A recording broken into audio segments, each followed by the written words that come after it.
الله وبركاته. إن الحمد لله نحمده ونستعينه ونستغفره ونعوذ بالله من شرور أنفسنا ومن سيئات أعمالنا. من يهده الله فلا مضل له ومن يضلل فلا هادي له. أشهد أن لا إله إلا الله وأشهد أن محمدا عبده ورسوله لا نبي بعده. اللهم صل على محمد وعلى آل محمد كما صليت على إبراهيم وعلى آل إبراهيم في العالمين إنك حميد مجيد.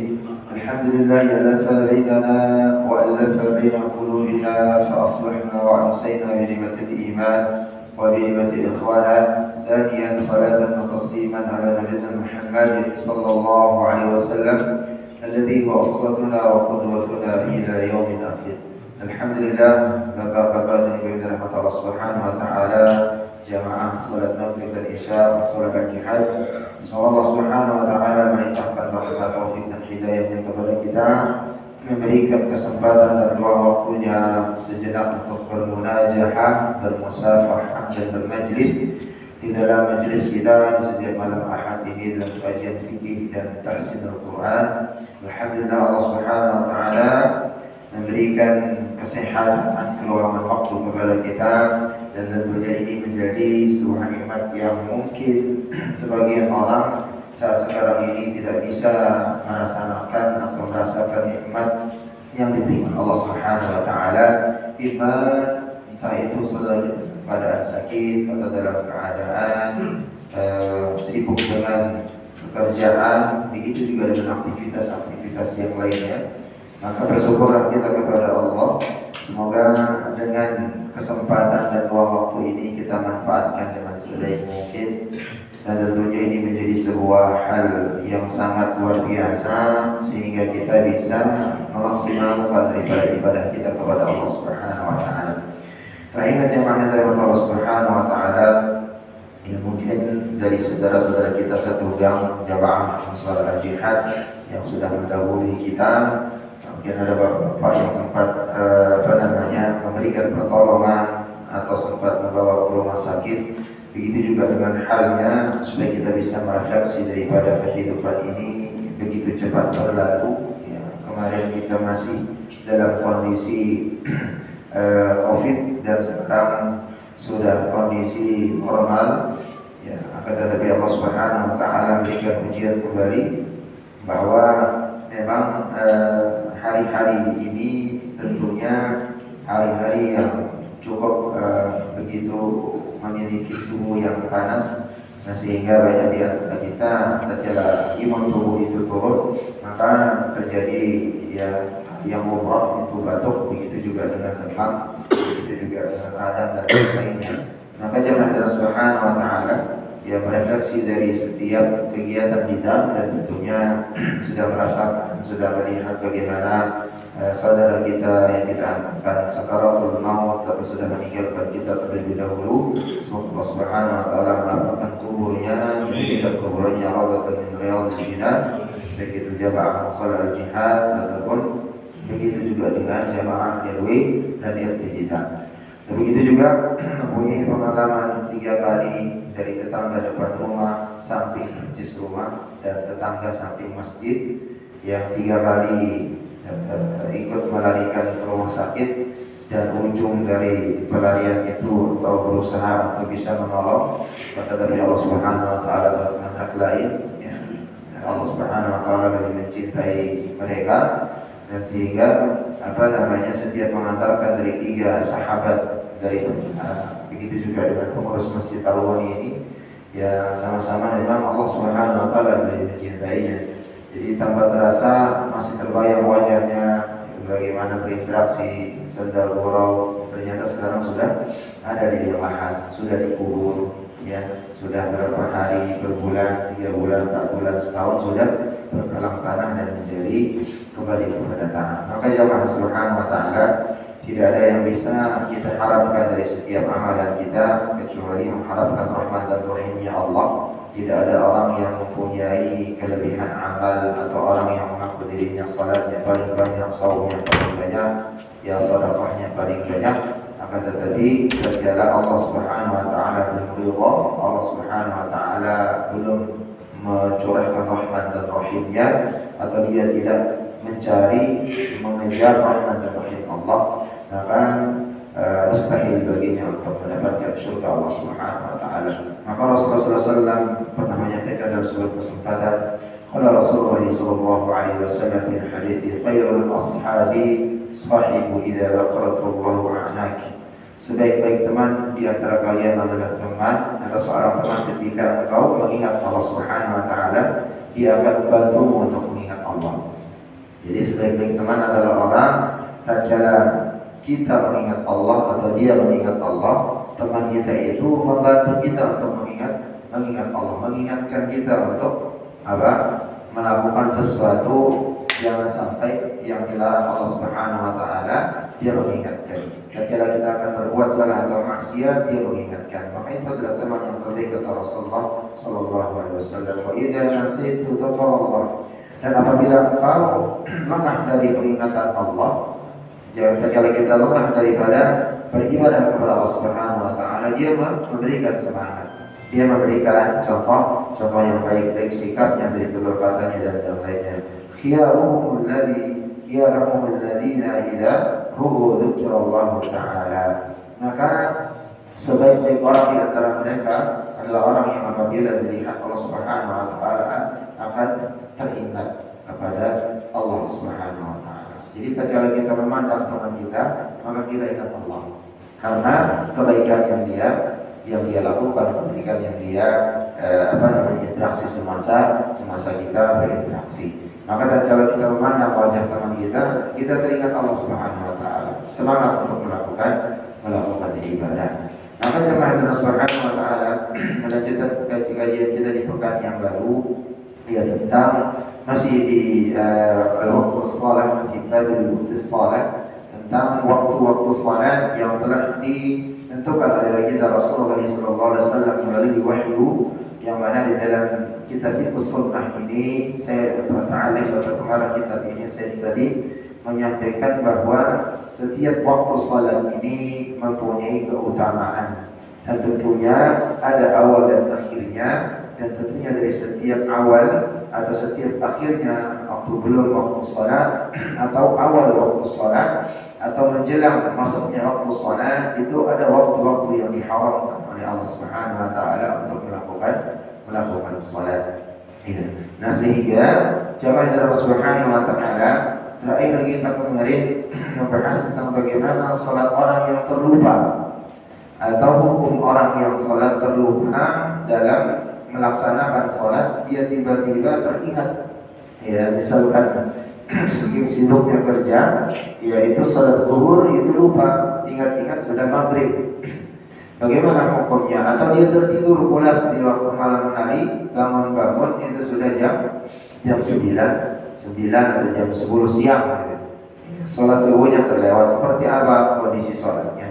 Maka di sini Abu Qatadah radhiyallahu anhu bahwa para sahabat pernah menceritakan kepada Nabi Muhammad SAW tentang lelapnya tidur mereka. Ya, jadi Abu Qatadah dengan para sahabat pernah dia bercerita oleh baginda Rasulullah SAW, menceritakan mengeluhkan tentang, aku pernah ya Rasulullah SAW dan beberapa para sahabat itu saking lelapnya tertidur terlewat hingga atau tidak atau belum mengerjakan salat, sehingga Rasulullah SAW mengatakan apa? Innahu laysa bin-naum. Ya, tidur tidak berarti lalai. Ya, inna laysa bin-naumi tafritu. Sesungguhnya tidur itu tidak termasuk dalam kelalaian. Innamat tafritu fil yaqawati fa idza nasiya ahadukum as-shalah. Yang dikatakan lalai adalah ketika seseorang itu yang tidak mengerjakan salat pada saat tidak tidur. Jadi tidur itu tidak termasuk lalai dalam mengerjakan salat. Akan tetapi orang yang lalai itu tatkala waktu salat tiba, dia masih terjaga, bukan dalam kondisi tertidur, akan tetapi sengaja tidak mengerjakan salat, maka itu dikatakan lalai. Atau dia mengakhirkan waktu sampai dengan waktu diharamkan untuk salat atau masuk ke waktu salat berikutnya. Itu yang dikatakan lalai. Au nama anha fa yusalliha idza dzakaraha. Maka hendaklah ia mengerjakan salat saat dia ingat. Jadi tatkala kita misalnya tertinggal salat zuhur karena kerjaan dan seterusnya, rapat dan segala macam tugas ya dan seterusnya yang pada lupa zuhurnya, maka kewajibannya adalah tatkala dia ingat misalnya menjelang asar ya atau setelah asar dia ternyata belum mengerjakan salat zuhur, di waktu itu pun harus segera mengerjakan salat zuhur. Bagaimana niatnya? Sama niatnya. Ya asal dia fardhu zuhri. Nah, ini ada dua pendapat. Ada yang mengatakan tetap mengatakan dalam niatnya itu adaan fardhu lillahi ta'ala. Ada yang berpendapat juga mengatakan harus menggunakan qada'an lillahi ta'ala atau qada'an fardhu lillahi ta'ala. Nah, kalau adaan ini dikerjakan di waktu salat itu didirikan atau waktu salat itu memang dalam kondisi waktunya didirikan. Tapi kalau qada'an adalah orang yang mengqada' salat disebabkan karena apa? Dia tertidur, dia terlupa atau yang lainnya dan seterusnya. Ya, akan tetapi ya yang di sini bisa kita mengambil pendapat ya dua-duanya. Ya, ketika saya kalau lebih condong kalau kita tertidur, ya, saya mengambil pendapat itu mengatakan adaan bukan qada'an. Tapi kalau memang kita benar-benar itu dalam kondisi apa namanya kemarin kita sudah menjelaskan ya ingin mengejar waktu misalnya tatkala mau pulang kampung, target kita sudah yakin nih ketika pulang kerja mau mengejar maghrib itu di mushola aja atau di mushola yang biasa kita mampiri.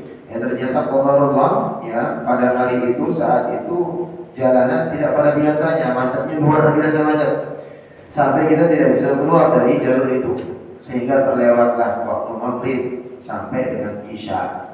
Maka di sini konteksnya adalah kalau misalnya ada pemahaman kita misalnya bisa dijamak, nanti dijamak terakhir saja maghribnya. Tar dulu kemarin kita sudah membahas tentang jamak. Syarat jamak itu apa? Harus melihat apa? Jarak. Ya, melihat jarak perjalanan.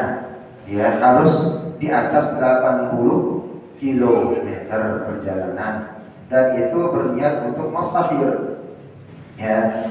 Begitu juga dengan orang yang biasa berlalu lalang, ya kerja ke Jakarta dan yang lainnya tidak sampai 80 kilo, dia terbiasa sudah menguasai jalan kapan akan ini, kira-kira keluar dari sini macet nggak dan seterusnya. Kita masih bisa mengira-kira, mempunyai prediksi dan seterusnya. Tapi kalau prediksi itu melenceng kepada Allah, maka kewajiban kita jangan sampai meninggalkan salat, tetap salat walaupun sudah habis waktunya. Ya, karena itu ada dia jadi darurat, ada darurat, ada alasan untuk dia apa namanya terakhir atau terlambat dalam mengerjakan salat. Man nasiya salatan falyusalliha idza dzakaraha. Barang siapa yang lupa ya mengerjakan salat hingga waktu habis waktu salat itu. Ya, dia lupa sampai dengan batas habis waktu salat dan masuk ke waktu berikutnya, ya, maka kata Rasulullah SAW, idza dzakaraha la kafara. Idza dzakaraha la kafarata lahu illa dzalik. Maka tidak ada kafarat baginya kecuali satu, harus mengerjakan salat yang dilupakan tadi, atau tatkala dia ingat harus segera langsung mengerjakan salat tersebut. Dan ada pun jamaah yang dalam Subhanahu wa ta'ala waktu-waktu yang dilarang untuk mengerjakan salat.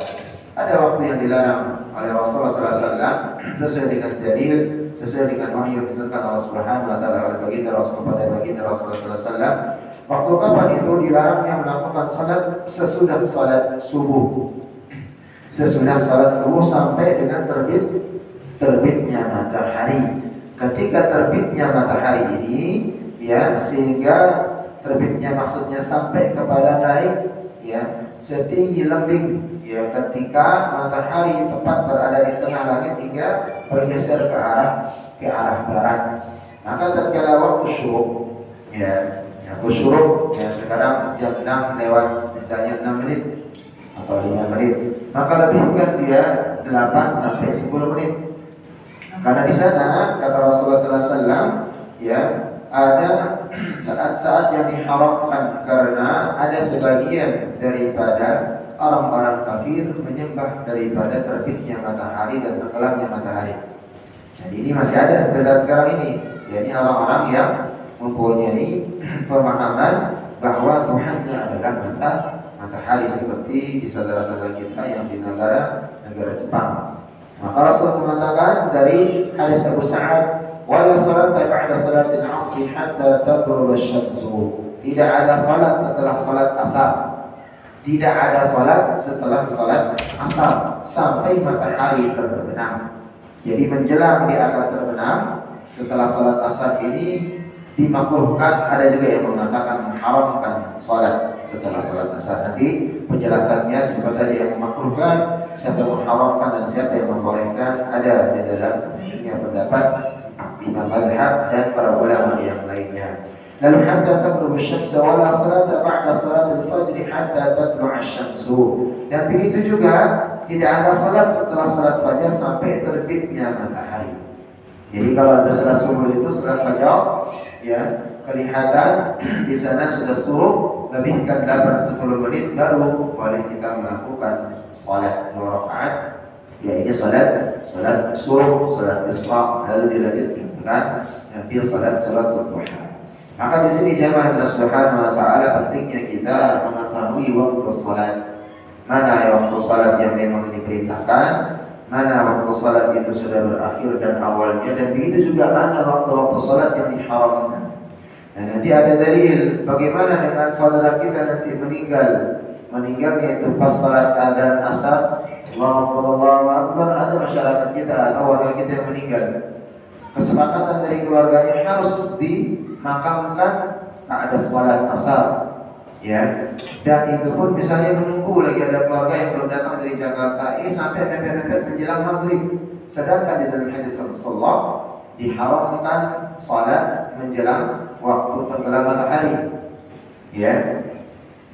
Jadi semua salat itu tidak ada, karena di sana kata Rasul nanti dalam hadis yang lain itu tanduk 2 syaitan. Kenapa diharamkan? Salah satunya tadi karena ada sebagian orang-orang kafir itu menyembah matahari yang tenggelam dan matahari. Jadi bagaimana hukumnya?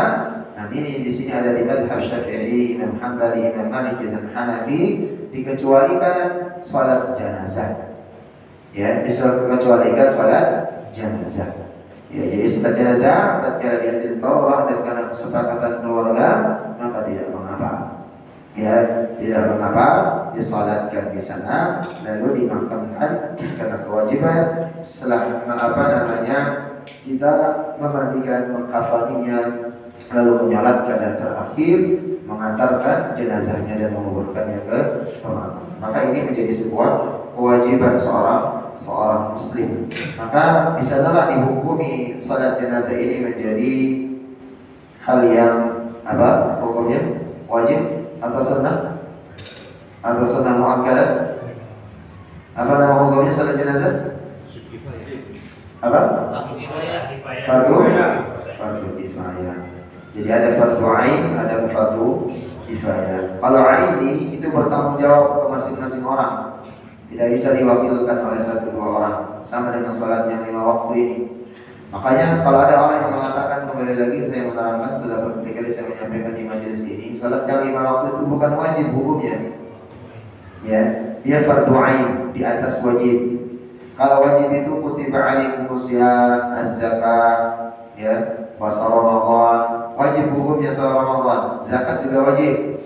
Tapi kalau orang nggak mampu, boleh mengganti pada hari yang lain. Orang tua renta, dia boleh membayar kafarat atau denda, memberikan anak yatim sepeninggalan atau seberapa banyak yang dia sudah tinggalkan. Tapi kalau salat yang 5 waktu tidak ada dalil yang mengatakan boleh dia mengganti atau boleh dia tinggalkan atau membayar kafarat, tidak ada.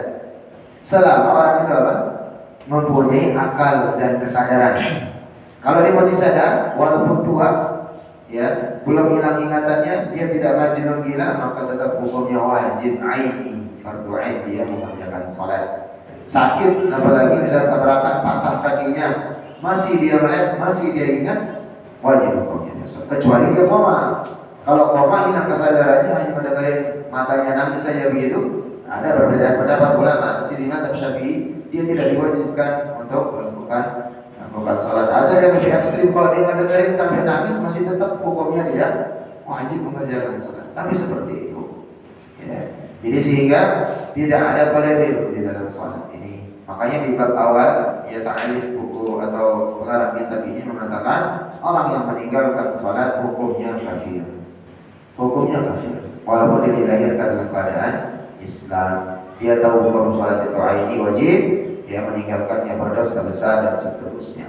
Maka jamaah Allah Subhanahu wa taala ya, kembali lagi tentang salat, ya ada waktu yang diharamkan, ada waktu yang diwajibkan, dan begitu juga dengan dalil-dalil yang lainnya. Maka tentang salat ini Rasulullah SAW ya menjelaskan lebih rinci kembali bagaimana pendapat fuqaha ya, para ahli fikih ya tentang mengenai salat subuh atau salat yang setelah subuh dan salat setelah asar, yang mana tadi di atas telah ada dalilnya diharamkan seperti apa pendapat mereka. Maka di sini berdasarkan hadis Rasulullah SAW, man nasiya salatan ya falyusalliha idza dzakaraha, barang siapa yang lupa salatnya, dia mengerjakan salat sampai batas atau lebih atau loncat berapa waktu salat yang dia loncati, misalnya salat zuhur dia lupa, ternyata ingat-ingatnya di waktu isya, seketika waktu isya itu dia ingat, seketika itu juga dia wajib langsung mengerjakan salat zuhur ya, maka dia wajib mengerjakan salat itu setelah dia atau tatkala dia ingat. Adapun melakukan salat sunnah setelah asar dan subuh, yang dimana tadi ada dalil yang mengatakan bahwa tidak dibolehkannya karena ada daripada orang-orang kafir yang menyembah matahari terbit dan matahari terbenam, ya seperti Ali bin Mas'ud, ya Zaid bin Thabit, Abu Hurairah dan Ibnu Umar mengatakan ya pernah melakukan salat sunnah 2 rakaat setelah salat asar, dan begitu juga salat subuh, terutama salat asar di hadapan para sahabat, dan tidak satupun para sahabat menegurnya. Tidak ada satupun sahabat yang mengingatkan. Begitu juga dengan Khalid bin Walid, sang pedang Allah atau singa Allah, yaitu pernah juga melakukan salat ba'da atau setelah asar. Ya, dari kalangan tabi'in ya memakruhkan salat setelah asar, begitu juga dengan salat setelah subuh. Ya, kalangan tabi'in. Jadi generasi tabi'in itu setelah sahabat. Jadi setelah wafatnya Rasulullah digantikan oleh Abu Bakar As-Siddiq sampai dengan Utsman, Ali radhiyallahu anhu ya, lalu berikutnya tabi'in, baru tabi'in, baru generasi berikutnya. Berarti zaman tabi'in ini adalah zaman yang masih para sahabat yang hidup, beberapa sahabat yang hidup, yang masih ketemu dengan Rasul ya, yang masih ketemu dengan Rasulullah. Maka di sini dari kalangan tabi'in yang memakruhkan salat, di antaranya adalah salat subuh dengan salat asar. Ini adalah Hasan Sa'id bin Muayyad, dan begitu juga dengan kalangan imam mazhab Abu Hanifah ya, Abu Hanifah dan Imam Malik ya. Mazhab Hanafi dan mazhab Maliki itu memakruhkan salat setelah asar dengan salat setelah subuh. Lalu bagaimana dengan mazhab Syafi'i, Imam Syafi'i? Di mazhab Imam Syafi'i berpendapat boleh mengerjakan salat setelah salat subuh, begitu juga dengan salat asar jika ada sebab tertentu. Salah satu tadi yang kita sebutkan ya, seperti salat jenazah ya. Dan ini adalah pendapat yang lebih dekat pada kebenaran, pendapat Imam Syafi'i. Jadi boleh mengerjakan salat setelah asar dan setelah salat subuh ya, dengan alasan ada sebab-sebab yang menentukannya atau membolehkannya, seperti tahiyatul masjid ya, pada asar setiap kita masuk masjid ya, kita disunahkan salat tahiyatul masjid. Begitu juga dengan salat wudu, salat sunnah wudu. Tatkala kita selesai wudu, kapan saja waktunya boleh salat sunnah wudu ya. Maka ini yang dikatakan oleh Imam Syafi'i, tahiyatul masjid, salat sunnah wudu yang dikerjakan setelah mengerjakan wudu. Begitu juga dengan salat jenazah ya. Nah, maka ini menjadi sebuah catatan bahwa mazhab Syafi'i mengatakan, dan ini menurut dari ta'arif bidat ini yang lebih mendekati kebenaran, ya, bahwa contohnya seperti salat tahiyatul masjid, ya, salat sunnah. Hal ini merujuk pada dalil bahwa Rasulullah SAW, ya, itu tatkala beliau ya melakukan salat sunnah ba'diyah zuhur setelah salat asar. Ya, jadi Rasulullah SAW pernah melakukan ba'diyah zuhur karena beliau tertinggal ba'diyahnya zuhurnya. Beliau melakukannya di waktu asar setelah salat asar. Ya, jadi ba'diyah zuhur itu pernah Rasulullah SAW kerjakan di setelah salat asar. Karena kan salat asar ada ba'diyahnya enggak? Ada, subuh ada enggak? Nah, sehingga boleh kita mengqadha salat yang hukumnya sunnah, ya. Itu yang pernah mungkin dibahas juga Ustaz kita kami. Jadi boleh sama dengan misalnya kita tertinggal dari apa? Salat qabliyah subuh yang keutamaan yang luar biasa. Bolehkah kita kerjakan mengqadhanya? Boleh, dari dalil hal ini. Ya, pernah yang dilakukan oleh Rasulullah SAW, yakni mengerjakan ba'diyah zuhur itu dikerjakan setelah asar. Sedangkan ada dalil pernah beliau mengatakan Rasulullah tidak ada sholat setelah sholat asar dan setelah sholat subuh. Tapi suatu ketika beliau pernah melakukan ba'diyah. Maka di sinilah di mazhab Syafi'i mengatakan, ya, beliau berpendapat bahwa salat setelah subuh dan asar jika ada sebab-sebab tertentu itu dibolehkan, seperti tahiyatul masjid, seperti salat sunnah wudu, begitu juga dengan salat salat dari jenazah, ada salat lainnya. Begitu juga berpendapat tidak boleh atau haram mengerjakan salat sunnah pada waktu-waktu ini walaupun ada sebab-sebab tertentu, kecuali tatkala 2 rakaat sunnah tawaf, tatkala orang bertawaf di Masjidil Haram. Hal ini berdasarkan riwayat dari Jubair bin Mu'awiyah. Beliau mengatakan, ya bani Abdi Manaf, la tamna'u ahadan tawafi bihadzal bait. Hai keluarga bin Abdul Nawaf, ya, dari Abdul Manaf, itu keluarga keturunan Abdul Manaf. Janganlah kalian larang siapapun orang yang melakukan ya salat at-tawaf bihadzal bait. Yakni tatkala orang melakukan tawaf dan mengerjakan salat di hadzal bait, di Baitullah ini, kata Rasulullah. Wa shalla ayyata sa'atin sya'an min lailin aw naharin. Ya, jadi mengerjakan salat di Baitullah ini kapanpun, baik malam ataupun siang, silahkan. Itu pengecualian kata Rasul. Jadi di Masjidil Haram itu tidak ada batasan salat. Mau malam, mau siang, ya, sore dan seterusnya. Maka Rasulullah mengatakan, ya bani Abdul Manaf, la tamna'. Jangan kalian larang siapapun yang melakukan tawaf, ya, dan mengerjakan salat di Baitullah ini kapanpun, baik itu malam hari ataupun siang hari. Dan pendapat para ulama tentang hukum salat ketika matahari terbit dan terbenam dan istiwa. Hal ini di kalangan Syafi'iyah. Yang pertama di mazhab Hanafiyah itu berada di tengah-tengah. Ya, pendapat Hanafi, mazhab Hanafi ini maksudnya istiwa itu berada di tengah-tengah. Adapun di mazhab Hanafi para ulama mengikuti pendapat Imam Abu Hanifah disebut mazhab Hanafiyah. Ya, yang mengikuti ulama Imam Abu Hanifah disebut sebagai mazhab Hanafiyah. Berpendapat bahwa salat apapun, ya, yang dilakukan di waktu-waktu ini tidak sah. Maksudnya ba'da asar dan ba'da subuh. Apapun bentuk salatnya, termasuk tadi maksudnya dari Imam Syafi'i qabliyah atau salat wudu, sunnah wudu ataupun salat tahiyatul masjid, itu tidak sah di mazhab Hanafi. Ya, baik salat fardu, salat wajib ataupun salat-salat sunnah, baik itu adaan maupun qadaan.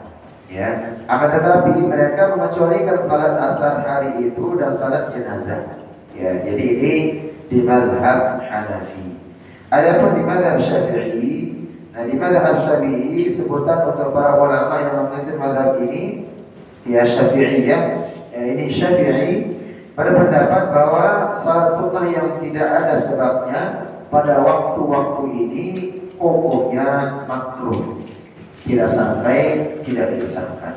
Jadi di mazhab Syafi'i hukumnya makruh di ba'da asar, di ba'da subuh. Adapun salat fardu dan salat sunnah yang ada sebabnya. Jadi beliau menambahkan kalau tidak ada sebab. Tapi kalau ada sebab-sebabnya, termasuk salat fardu, salat sunnah ada sebab-sebabnya, dia masuk ke dalam masjid, tahiyatul masjid. Sebabnya dia selesai wudu, salat sunnah wudu itu maksudnya, maka itu tidak mengapa, ya. Maka itu dimaksudkan sebagai istiwa, ya, pertengahan, ya. Dan salat sunnah di Masjidil Haram hukumnya boleh dan tidak dimakruhkan. Adapun pendapat dari Imam Malik, ya, atau Malikiyah di mazhab Maliki itu berpendapat, ya, waktu terbit dan terbenamnya matahari itu tidak dibolehkan salat alias diharamkan. Tapi kalau sudah diharamkan tidak sah salatnya. Itu menurut Imam Maliki. Maka ada pendapat satu lagi, yakni Imam Ahmad bin Hanbal atau disebut Hanbaliyah, mazhab Hanbali, berpendapat salat sunnah di 3 waktu ini ya tidak sah, baik salat sunnah memiliki sebab maupun tidak ada sebab. Bertolak belakang dengan pendapatnya Imam Syafi'i. Ada sebab atau tidak ada sebab itu tidak sah, gitu ya. Jadi yang paling ringan ya tadi di mazhab Syafi'i, ya, dia hukumnya makruh, dan makruh itu bisa hilang kalau ada sebabnya, ya, sebabnya sesuai Syafi'i. Ya, salah satunya tadi tatkala warga kita ingin langsung dikuburkan, maka jenazahnya akan disalatkan, maka hal itu tidak mengapa. Sebabnya kita masuk ke dalam masjid sudah mendapat keutamaan salat tahiyatul masjid, maka boleh kita melakukan salat tahiyatul masjid. Begitu juga dengan salat sudah wudu yang tidak ada batasan waktunya. Selesai salat, selesai wudu, salat sunnah wudu dan seterusnya. Maka orang-orang yang menjaga wudu dan salat sunnah wudu, nah itu nanti yang bisa membedakan kita dengan umat Nabi-Nabi sebelum Nabi Muhammad SAW. Masih ingat dengan tentang bagaimana dari tentang wudu, jadi berwudu. Pernah Rasulullah SAW ditanya oleh malaikat Jibril, ya Muhammad, bagaimana caramu nanti yang begitu miliaran orang di padang mahsyar menandai umatmu? Kata Rasulullah SAW, aku akan melihat mereka dan menandai mereka seperti kuda yang hitam dan kuda yang berwarna putih dari bekas air wudu mereka. Ya, jadi wudu itu yang nanti menandakan kita mana umatnya Nabi Muhammad, mana umatnya Nabi Adam alaihissalam, Nabi Yusuf dan Nabi-Nabi yang lainnya. Maka Rasul itu terang-terang melihat kita seperti kuda, kelihatan kuda hitam dan kuda putih. Nah yang putih terang menerang itulah umat kata Rasul. Maka di sini nanti dibersihkan di di Telaga Al-Haud yang pernah kita bahas. Ya, jadi Rasulullah SAW diberikan selain itu dari mukjizat kelebihan Allah Subhanahu Wa Taala. Ya, selain di Telaga Firdaus itu namanya ada Telaga Al-Haud. Al-Haud ini ya pernah di dalam dalil yang disampaikan oleh Rasulullah SAW dan begitu juga dipikir oleh para sahabat, ya, dan para ulama, itu alirannya dari Telaga Firdaus yang ada di surga. Nah, sehingga itu nanti di mahsyar salah satu syafaat Rasulullah SAW itu tatkala orang yang kehausan luar biasa, itu umat Nabi Muhammad kita ini yang wudunya terjaga, salatnya terjaga, kelihatan ketahuan oleh baginda Rasulullah SAW, itu dipersilakan langsung ke Al-Haud. Ya, yang mana di dalam dalil juga tatkala kita meminum, ya, yang keutamaan di Firdaus itu sekali teguk itu bisa bertahun-tahun, beribu tahun itu tidak akan haus. Maka ini jamaah Subhanahu Wa Taala yang luar biasa di dalam rangkaian kita mengerjakan salat dari wudunya benar dan seterusnya sampai dengan selesai salat itu sendiri mempunyai fadilah dan keutamaan. Maka jamaah Subhanahu Wa Taala, ya, maka ini menjadi hal yang sangat penting di dalam kita beribadah kepada Allah Subhanahu Wa Taala yang mengenai tentang salat. Lalu ada pertanyaan, bagaimana Ustaz? Yang kemarin kita pernah bahas, orang yang sedang salat sunnah ternyata imamnya datang, muadzinnya langsung iqamah. Dan ini dalam bab buku ini, di dalam kitab ini juga ditulis babnya tersendiri. Al-hukm as-salatu sunnah, al-hukm as-salatu idza hana waqt al-iqamah al-muadzin. Tatkala muadzin itu qamat, sedangkan orang itu baru dapat 1 rakaat salatnya, atau baru takbir, atau dapat baru rukunya saja tatkala mengerjakan salat.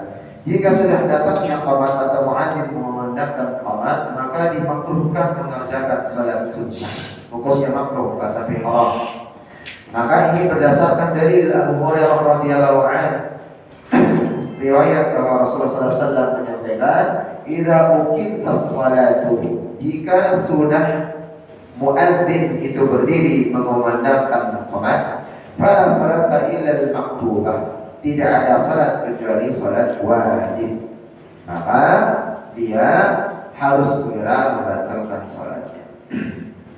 Pernah salah seorang sahabat, ya, tatkala dia memahami tentang salat sunnah, qabliyah diutamakan, lalu tatkala muadzin Bilal sudah iqamat, ya, qamat akan mengerjakan salat. Rasulullah SAW melihat salah seorang sahabat itu, ya, mendirikan salat sunnah qabliyah di pinggiran tepi salat Masjid An-Nabawi. Seketika itu Rasulullah melihat, Rasulullah langsung mendirikan salat menjadi imam. Selesai salat langsung ditarik. Apa kata Rasul? Apakah kamu lebih mementingkan salat wajib daripada salat sunnah? Begitu kan? Nah, sehingga apa yang dimaksud Rasulullah SAW ini, bahwa takbiratul kembali, takbirnya imam dan kita bersamaan dengan imam bertakbir itu lebih utama daripada salat itu, salat sunnah itu sendiri. Nah, sehingga tatkala sudah iqamah, maka harus menyegerakan diri, karena iqamah ini nanti ada babnya tersendiri adalah, ya, menandakan segera untuk mendirikan menegakkan salat. Ya, kalau azan itu memanggil orang untuk salat yang di luar. Makanya ada mungkin bapak-bapak melihat orang tatkala dia azan menggunakan mikrofon, tatkala di iqamah tidak menggunakan mikrofon luar. Ya, tidak menggunakan mikrofon luar. Karena dalilnya dari mana? Dalilnya adalah mengajak orang yang sudah datang mendengarkan azan itu, tatkala iqamah itu, yang hanya terdengar di dalam masjid itu saja yang datang, dan itulah yang diajak untuk menegakkan salat. Kalau yang di luar itu sudah terlewat, ya, jadi sudah terlewat karena dia sudah tidak mendengarkan atau tidak mendatangi daripada suara azan. Ya, jadi supaya bisa membedakan, nanti ada babnya tersendiri, azan itu apa, iqamat itu azan. Nah, sehingga apa hukumnya orang yang menjawab azan, bagaimana jawaban azan, bagaimana sejarah azan itu, apa namanya, pertama, kenapa Allahu Akbar, Allahu Akbar, asyhadu an la ilaha illallah, asyhadu anna Muhammadar Rasulullah. Dari mana asal muasalnya? Nah, itu ada dalilnya, ya. Apakah memang dari murni dari Rasulullah SAW yang langsung memerintah menggunakan itu? Apakah langsung itu karangan Bilal bin Rabah dan seterusnya? Itu ada dalilnya. Nah, ini yang kita nanti akan bahas, ya, selanjutnya, insya Allah di bab tentang azan. Karena ini dalilnya panjang, ya, dari asal muasal yang pertama, ya, para sahabat itu berkumpul tatkala akan menunaikan salat, ya, seperti biasa kumpul, ya, memanggil orang begitu saja untuk kumpul. Lalu begitu selanjutnya ada yang menyarankan menggunakan lonceng, ada yang menggunakan untuk menyalakan api supaya api terlihat orang kumpul dan seterusnya. Dan ini insya Allah nanti akan kita lanjutkan di pada sedikit di salat isya, dan insya Allah dilanjutkan dengan tahsinul Qur'annya. Dan mudah-mudahan Allah Subhanahu wa taala berikan kemudahan pemahaman kepada kita supaya bisa menyerap daripada apa dalil yang disampaikan oleh baginda Rasulullah SAW, bagaimana pendapat para ulama, sehingga kita hadis sehingga kita benar dalam menjalankan ibadah dan bisa mendapatkan rahmat dan rahimnya Allah Subhanahu wa taala, dan bisa mendapatkan ketenangan, amin ya rabbal alamin. Mungkin hanya yang saya sampaikan, atau mungkin ada satu pertanyaan kedua sebelum kita akhiri. Bapak. Alhamdulillah. Jadi sifat pertanyaan yang mudah-mudahan hanya banyak. Begitu ya Pak. Alhamdulillah. Ya senang kalau melihatnya apa namanya musolanya mereka ada trial gini ada yang duduk ya. Jadi ngisinya juga semangat. Ya. Juga yang ini juga insya Allah bisa meluangkan waktunya insya Allah. Baik, Bapak Subhanahu yang dapat Subhanahu wa taala, kita tutup sementara dengan doa kafaaratul majelis. Subhanallahumma wa bihamdik, asyhadu an la ilaha illa anta, astaghfiruka wa atubu ilaik. Wassalamualaikum warahmatullahi wabarakatuh.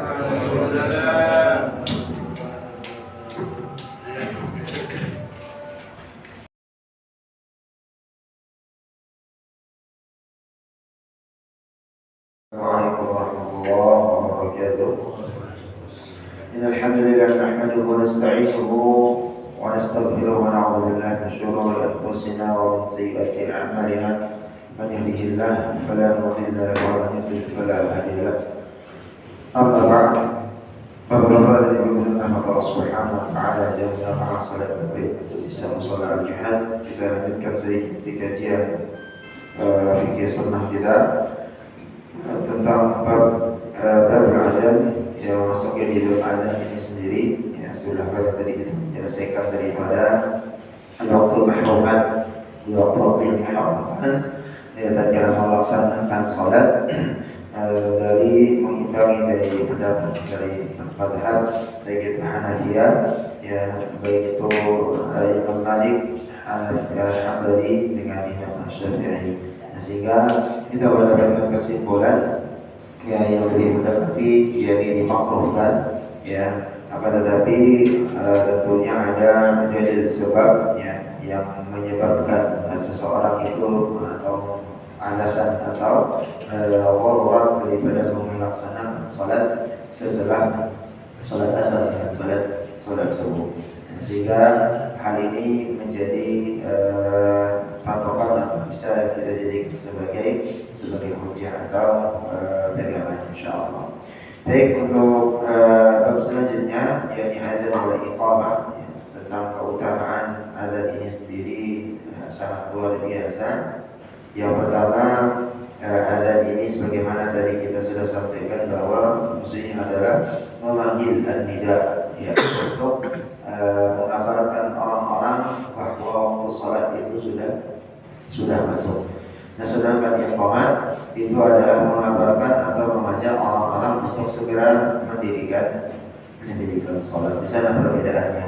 Jadi adzan menandakan masuknya waktu salat dengan redaksi tertentu bahwa adzan tersebut adalah untuk mengajak ya kaum muslimin yang melaksanakan salat berjamaah. Ya, namun itu merupakan syiar di dalam menyiarkan agama Allah Subhanahu wa taala ini yakni Islam. Ada banyak hadis yang menjelaskan tentang keutamaan adzan itu sendiri. Yang pertama dari hadis Abu Hurairah radhiyallahu anhu mengatakan, "Lau ya'lamu an-nasu ma fil adzan", seandainya manusia mengetahui apa keutamaan adzan tersebut. "Was-saffil awwal thumma lam yajidu illa an yastahimu 'alaihi", maka di sini Rasulullah SAW mengatakan saf pertama kemudian tidak ada cara untuk mendapatkannya kecuali dengan melakukan undian. Jadi kalau seandainya orang-orang manusia mengetahui apa yang terdapat pada adzan atau keutamaan adzan, kata Rasulullah, dan saf pertama ya itu kemudian tidak ada cara untuk mendapatkannya kecuali dengan undian ya. La yastahammu walau ya'lam wala fima fit tahjiri ya.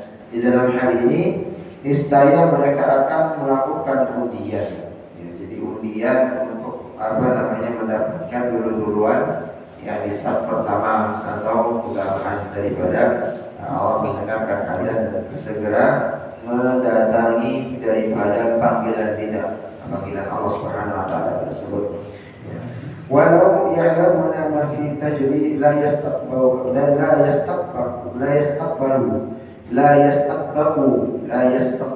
ilaihi walau ya'lamu ma fi la'atihi was-subhi la tawhuma walau hukman. Maka di sini Rasul mengatakan, dan jika mereka mengetahui apa? Mengetahui yang terdapat pada salat Isya, apa yang terdapat pada salat subuh, pasti mereka mendatanginya meskipun dengan mereka. Ya, jadi Rasulullah SAW menyebutkan keutamaan daripada sholat isya, begitu juga dengan sholat subuh. Seandainya seseorang itu mengetahui bagaimana apa yang terdapat sholat isya dan sholat subuh itu. Ya, pernah kita menjelaskan bagaimana isya, bagaimana terlebih lagi subuh. Orang yang terbangun sholat subuh, ya berjamaah, karena seperti sholat itu daripada dia sholat sepenuh malam atau semalam suntuk. Maka bagian daripada sholat utama subuh ini menjadi hal yang luar biasa. Lalu yang kedua, keutamaannya Muawiyah meriwayatkan dari Rasulullah SAW, hadis Rasulullah, innal mu'adzina atwalun nasi a'naqan yaumil qiyamah. Nah, ini tentang kondisi seseorang yang jadi muadzin, bagaimana nanti dia keadaannya ketika hari kiamat.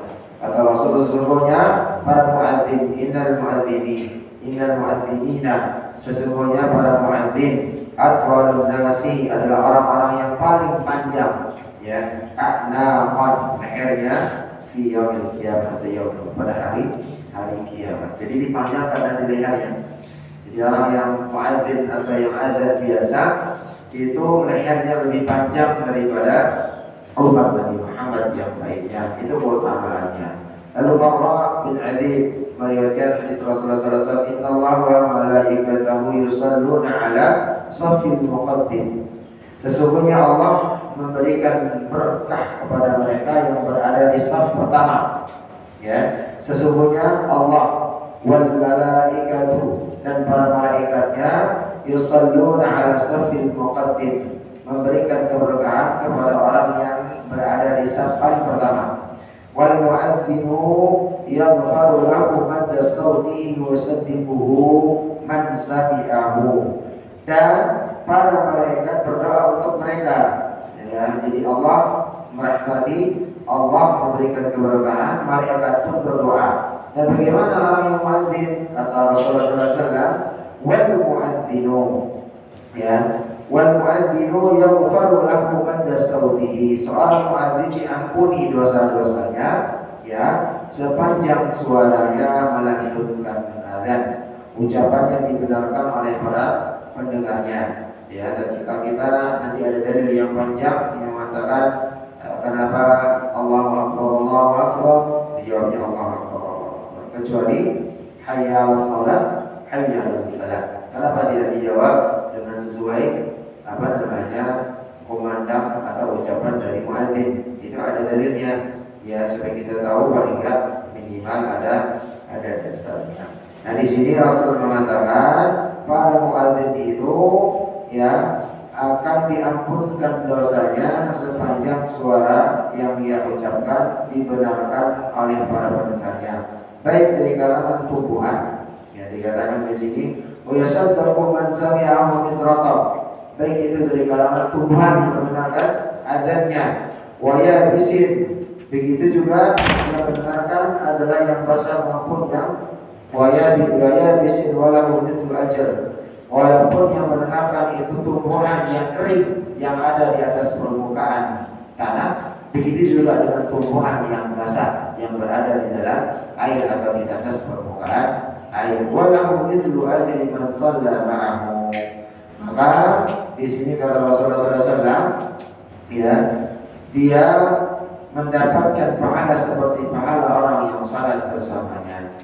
Ini keutamaan muadzin. Yang keempat, ma min thalathatin fi qaryatin la yu'adzanuna wa la tuqamu fihim as-salatu illa istahwada 'alaihim syaitan. Apabila ada 3 orang tidak adzan dan 3 orang itu tidak salat juga, maka mereka akan dikuasai oleh syaitan. Jadi ada 3 orang enggak mau adzan, terus selesai adzan enggak mau salat juga, maka sesungguhnya 3-3 ini orang yang dikuasai oleh syaitan. Maka tetapi ada salah satunya akan memandangkan azan, maka dia selamat dari syaitan. Maka jangan subhanahu wa ta'ala, ada hadis dan dalil ini yang sahih. Ketika azan itu dikumandangkan, jin dari golongan syaitan dan syaitan itu tersendiri itu lari sambil terkentut-kentut.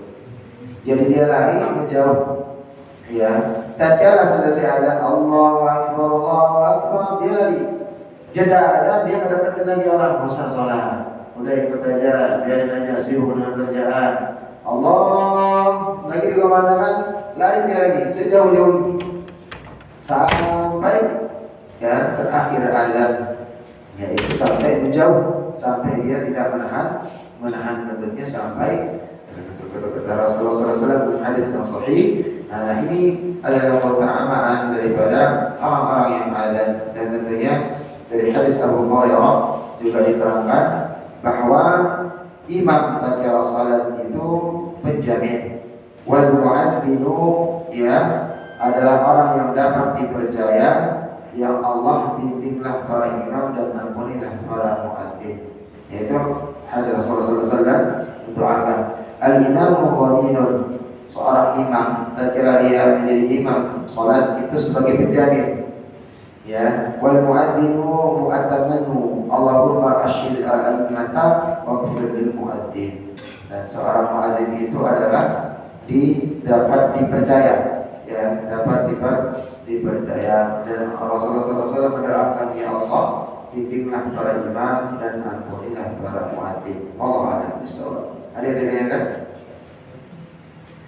seputaran pembahasan kita atau yang mungkin di luar dari pembahasan? Dari Pak mendengar. Assalamualaikum warahmatullahi wabarakatuh. Menanya tentang sholat yang tertinggal. Itu yang didahulukan yang tertinggal dulu atau syarat yang waktu itu dulu? Masya Allah, bagus pertanyaannya. Jadi kalau misalnya tertinggal sholat kita lupa, ya dalam misalnya zuhur ya, tinggalnya ternyata asar, mana yang didahulukan sholat zuhurnya atau asarkah? Ya. Jadi tatkala kita sedang berjamaah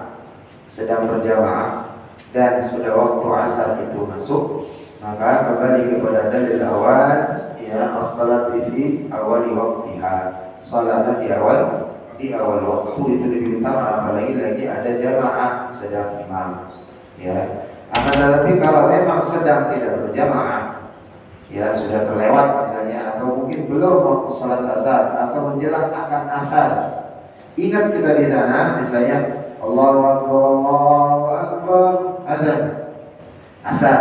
Ya ternyata Pak orang kabur itu belum sudah zuhur ya. Nah seketika ingat itu langsung sudah zuhur, karena masih ada waktu, belum akan imam menegakkan sholat. Ya, langsung seketika itu langsung sholat zuhur. Tapi kalau sudah Allahu Akbar, asyhadu an la ilaha illallah, atau sudah akhir qomat, atau imam sudah Allahu Akbar, maka lebih diutamakan salat berjamaah dulu. Baru selesai salat nanti baru jadi melaksanakan salat. Iya. Terima kasih. Ada yang lain? Assalamualaikum warahmatullahi wabarakatuh. Apabila kita tertinggal berjamaah dan kita mau jadi makmum, ternyata imam sudah selesai dan ada makmum masuk, boleh kita jadi makmumnya? Baik, tersedia? Ya. Baik. Jadi tatkala kita tertinggal sholat, ternyata imam sudah assalamualaikum, ternyata ada makmum yang masuk dan kembali. Sebenarnya ada beberapa pendapat para ulama, ya. Jadi sepemahaman dan sepengetahuan saya, dan dari insya Allah di pekan depan kita kemukakan mana yang membolehkan, mana yang tidak, yang membolehkan dalilnya di mana, yang tidak dan seperti apa. Ya, ada yang berpendapat bahwa lebih baik salat munfaridah, salat sendiri, karena orang yang masbuk itu adalah dia berniat imam kepada yang sudah selesai menjadi imam. Tapi pemahaman kita selama ini, dan tentunya ada pendapat yang juga yang mengatakan bahwa boleh dia dijadikan imam karena dia berniat menjadi menjadi makmum. Lalu berikutnya kita dengan isyarat, yang ada dalil dengan mazhab isyarat, jangan pukul ya, tidak ditempelin atau langsung kencang gitu, karena imamnya pas di luar sholat ya, pas benteng gitu kan, dia masuk, kapoknya kencang, mumpung aja mumpung dia jadi imam, kapoknya kencang di sebelahnya ya, pokoknya jadi kaget juga. Pelan saya mulai tepuk pundak atau dipegang saja sebelah kanan atau sebelah kirinya. Lalu kita berdiri, ya, jangan berdiri tatkala tidak ada temannya di belakang. Jadi kalau ada temannya di belakang misalnya 2 orang boleh berdiri di belakang imam. Tapi kalau sendirian ya itu adabnya atau tuntunannya adalah di samping sebelah kanan daripada imam itu sendiri. Ya, jaraknya adalah terdengar minimal 1 orang. Ya, apalagi kalau salat jahar, salat maghrib, isya dan subuh, ya, itu bisa bacaannya itu minimal itu terdengar satu makmum. Ya, jadi apa namanya untuk sementara yang bisa saya jawab ya kalau saya pribadi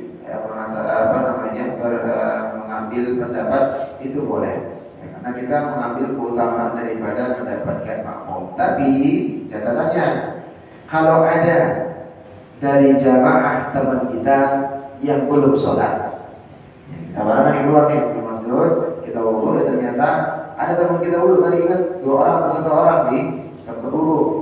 Nah itu kita tunggu daripada kita mengangkat imam yang sedang masbuk tadi, maka lebih utama kita menunggu teman yang pergi wudhu tadi 1 orang 2 orang dan itu kita ajak untuk berjamaah, itu lebih afdal, itu lebih baik.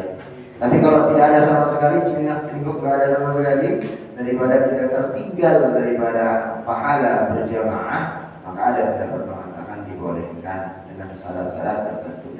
Allah alam bisawab. Seperti itu. Dikatakan apa? Jadi Ustaz. Ya, saya pakai bentar Pak. Ini yang umum aja Ustaz. Jadi dalam kita adabnya sholat berjamaah, apa istilahnya tugas-tugas kita sebagai makmum ya. Jadi apa yang harus diikutin dari segi bacaan, apa yang harus kita baca, atau sampai ke tahap membatalkan makmum. Mungkin tatkala kita tidak bisa agak membaca Al-Fatihah, kita batal atau apa gitu. Jadi gimana Ustaz? Jadi kewajiban makmum dalam kita berjamaah. Baik, untuk makmum yang pertama memang kewajibannya adalah dia mengangkat seorang imam menjadi imamnya, maka seorang makmum itu harus mengikuti apa gerakan, apa tata cara imam tatkala salat.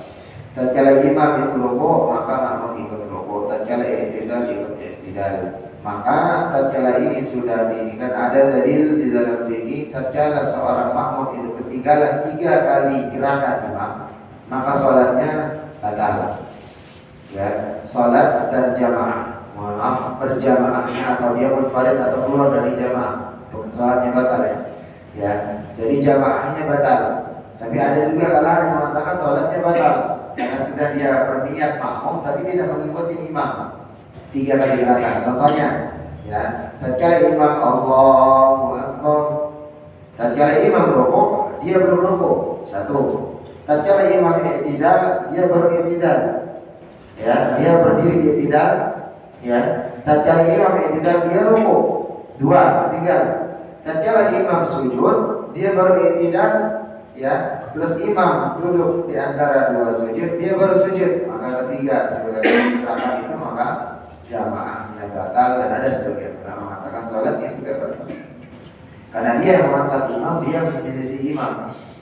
Maka di sini juga dalil yang mengatakan tatkala seseorang sudah memilih di dalam pemerintahan imam, baik itu DKM, baik itu RT, RW, begitu juga dengan pemerintahan, kita sama-sama memilih, sepakat, terus kita menyelisihi daripada KRT, Pak RW, DKM, maka kita batal sebenarnya sebagai warga. Kita tidak mempunyai komitmen, kita tidak mempunyai tanggung jawab, kita tidak mempunyai amanah. Maka apa yang disampaikan oleh imam kita harus turuti selama tidak menyelisihi daripada Allah dan Rasulnya. Ya, kalau ada Pak RT-nya atau Pak RW mengatakan udah jangan sholat jamaah, kita lebih penting rapat hari ini daripada sholat gitu. Nah itu tidak boleh ditentang tuh.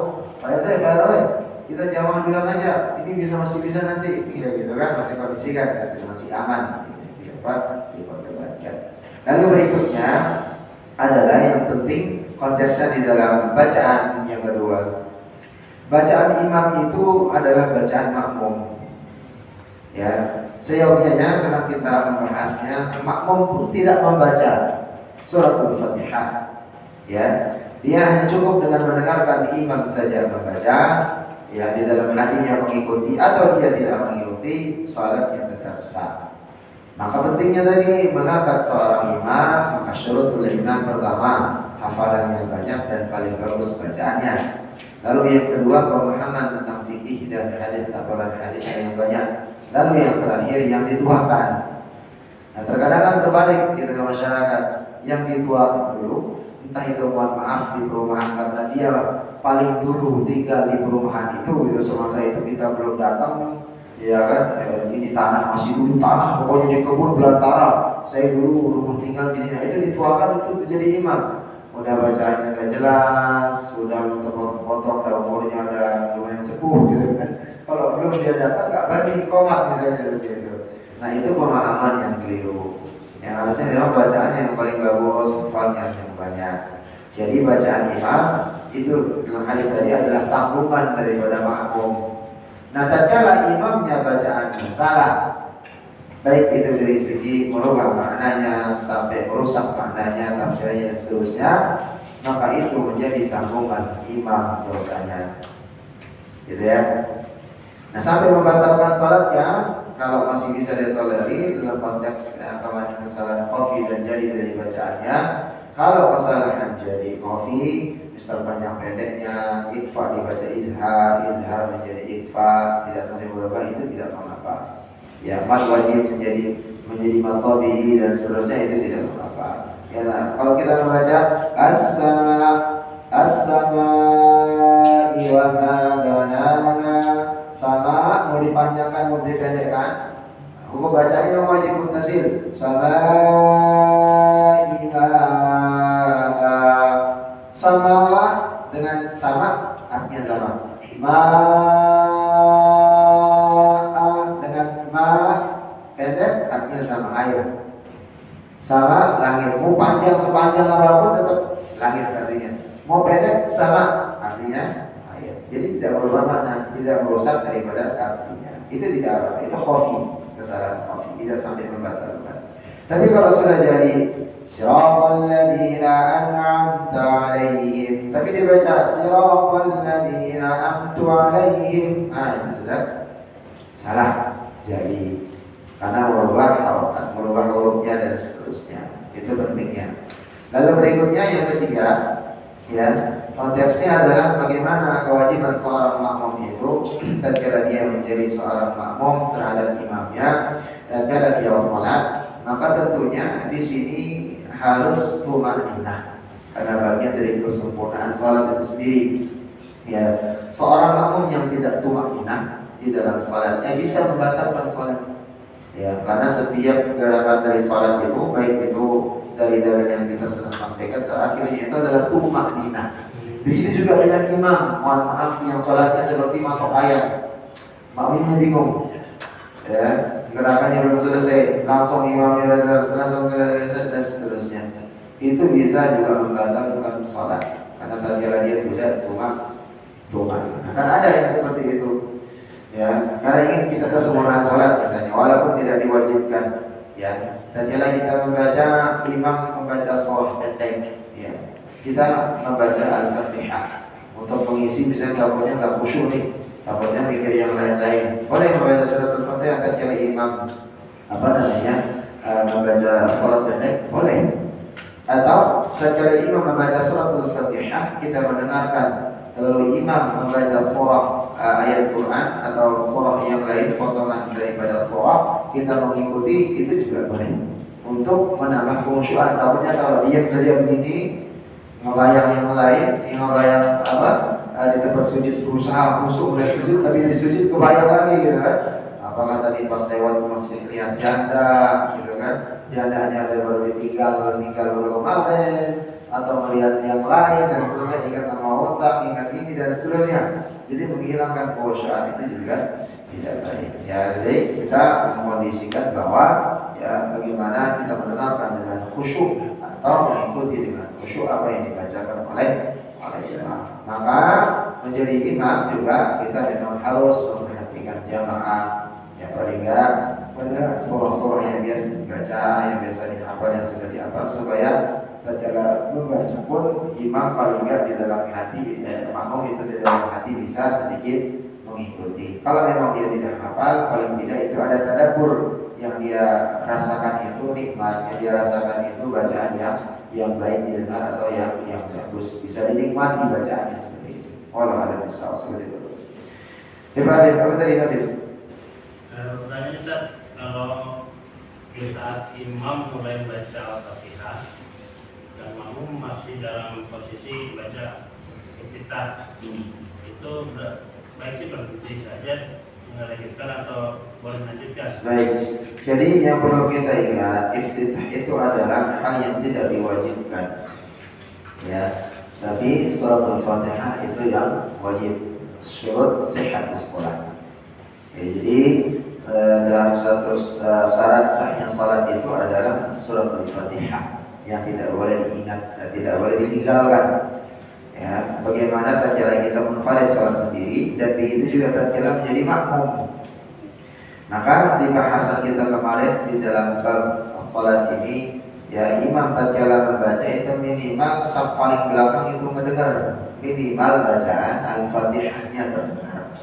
Dan makmum itu bisa mendengarin, paling minimal dia bisa ngikutin dalam hati, gitu ya. Maka di sana dia masuk menjadi makmum dan berjamaah. Dan itu juga syaratnya sama yang disampaikan apa yang ditanyakan Pak Pur tadi, itu minimal dia mendengarkan. Tapi kalau sudah makmumnya tidak mendengar imam baca surat Al-Fatihah, ya, terus dia tidak baca surat Al-Fatihah, maka salatnya batal. Gitu ya. Maka kalau kita lihat di Masjidil Haram, di Masjidil Nabawi, sampai mungkin di depan hotel yang terjauh itu masih kedengaran suaranya, karena corong dari speaker itu benar-benar dikondisikan di tiang-tiang di sebelah hotel dan seterusnya, sampai sekilo ukurannya seperti itu masih terdengar, ya, di depan hotel orang sholat, sampai apalagi kalau sholat Jumat sampai full. Idul Adha, Idul Fitri jangan ditanya lagi sampai ini, apalagi di Arafah, ya, tatkala kembali jamaah haji, ya, dari wukuf dan akan melaksanakan sholat Idul Adha. Itu kan luar biasa bagaimana jamaah jutaan, ya, untuk bisa asal sistemnya benar-benar sampai saf terbelakang itu bisa mendengarkan imam membaca sholat Al-Fatihah. Karena terdengar itu tatkala makmum mendengarkan, tidak ada mengikuti atau membaca, maka itulah syarat-syaratnya dia sholatnya menjadi sah. Jadi kan iftitah itu hukumnya sunnah, ya. Ada sebagian juga berpendapat para ulama tidak mesti harus dibaca juga, akan tetapi di mazhab Syafi'i, ya, sebagian mengatakan itu disunnahkan, ya, atau dianjurkan. Tidak membacanya juga tidak bagian daripada membatalkan sholat. Tapi tatkala Al-Fatihah itu menjadi hal yang wajib, tatkala tidak atau dilewatkan maka itu akan membatalkan sholat. Malah begitu. Oh iya. Sholat sunnah rawatib yang diiringi sholat fardu. Kadang kita kan ya bingung, ada beberapa yang ini dia sholat rawatib atau sholat qobliyah, sholat qobliyah masjid gitu kan. Jadi sholat rawatib itu berapa sih yang mengiringi sholat wajib? Baik, ya, tentang salat sunnah rawatib yang memang mendampingi salat daripada yang aini, ya, yang 5 waktu tersebut, ya. Jadi yang pertama mulai dari subuh itu qabliyah subuh. Lalu zuhur itu di ba'diyahnya, ya. Lalu asar di qabliyah, ya. Lalu maghribnya itu di ba'diyah, dengan ada sebagian pendapat mengatakan di qabliyahnya juga. Nah, salat Isya itu diutamakan rawatibnya yang masyhur itu di ba'diyah, ada juga yang mengatakan di qabliyah. Nah, sehingga sebenarnya pada umumnya ada juga para ulama yang memberikan untuk mengisi dari ba'da maghrib sampai dengan menjelang isya itu melaksanakan sholat. Nah, maka sunnah ya. Jadi ada beberapa sholat sunnah yang disyaratkan. Akan tetapi itu sebenarnya ada beberapa pendapat saja. Akan tetapi yang memang yang menjadi utama daripada sholat wajib tersebut ya, terutama subuh itu yang sudah ada pembahasan kita tadi dengan asar di qabliyahnya. Di mazhab Syafi'i makruh hukumnya melaksanakan salat setelahnya.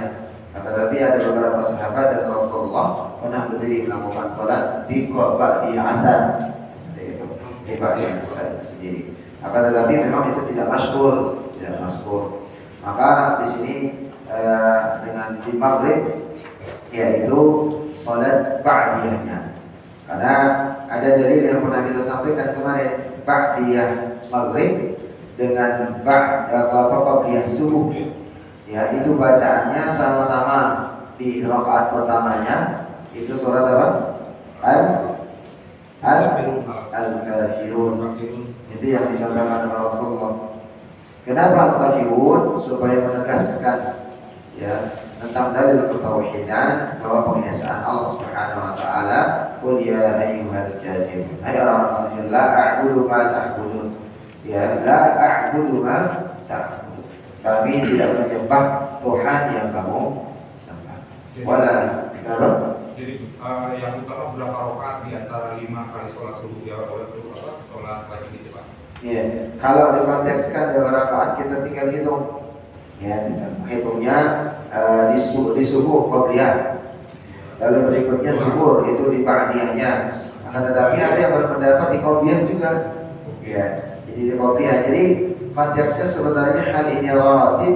Kembali lagi jangan menjadi sebuah perdebatan atau menjadikan dia sesuatu yang memberatkan. Kembali lagi karena dia merupakan sunnah. Ya, dia merupakan sunnah. Dan tujuannya sebenarnya untuk melengkapi daripada salat wajib kita. Khawatir ada yang bolong. Tadi di rakaat pertama bisa isya kita aman, dijaga masih khusyuk. Rakaat kedua masih khusyuk. Di rakaat ketiga ingat apa? Kayaknya di rumah tadi lauknya enak nih. Jadi masak kayak gitu ya. Keganggu dengan itu bikin bolong. Nah, disempurnakanlah dengan ba'diyah isya'nya. Begitu juga dengan qabliyah isya'nya. Jadi menutup bolong-bolongnya tadi. Atau misalnya kita tatkala salat berjamaah tadi kayaknya kurang khusyuk nih, ada yang kurang-kurang nih. Atau bacaan tadi yang ditanyakan oleh Pak Pun dengan Pak Hashim. Misalnya kita berjamaah di satu masjid, ternyata bacaan imamnya kurang mantap, kurang serap kita dengarnya. Kita belajar tahsin bisa baca Quran, ada yang kurang nih. Kayaknya yang seharusnya dia baca panjang, seharusnya dapat tiba-tiba jadi panjang semua dan seterusnya. Nah, menutup daripada kekurangan tadi, yaitulah salat rawatib itu ba'diyah dengan qabliyah tersebut. Jadi jangan terlalu menjadi patokan. Halnya dia menjadi sunnah. Kembali lagi, itu hal menjadi sunnah. Intinya adalah bagaimana kita membentuk salat yang ini yang 5 waktu itu harus benar-benar sesuai dengan tuntunan baginda Rasulullah sallallahu alaihi wasallam. Adapun yang sunnahnya itu sebagai pelengkap, sebagai penutup bolong-bolong yang yang wajib tersebut.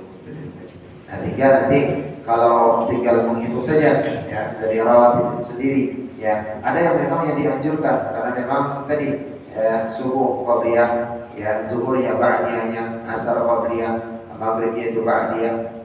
Lalu isya itu ya ba'diyah. Tapi ada yang mengatakan qabliyah juga terutamanya. Ya, gitu ya. Jadi bisa mengkondisikan saja. Kalau saya pribadi saya mengambil semua qabliyah. Semasa ada waktu kerjakan qabliyah ba'diyah. Karena untuk menutup daripada kekurangan sholat daripada wajibnya kita. Seperti itu ya. Pegangan boleh? Karena apa? Di luar. Langsung dijawab. Kalau minggu depan nggak ada pertanyaan. Iya. Pak Tarik, biasanya Pak Tarik pertanyaan banyak nih. Hah? Satu lagi Pak San. Ya, ayo. Apa jawaban yang mendengarkan kajian atau bapan fajil atau khairun minan naum. As-salatu khairun minan naum. Sadaqta apa? Sholat ini lebih baik daripada tidur. Iya, jawabannya. Ya. Jawabannya Jawabannya apa?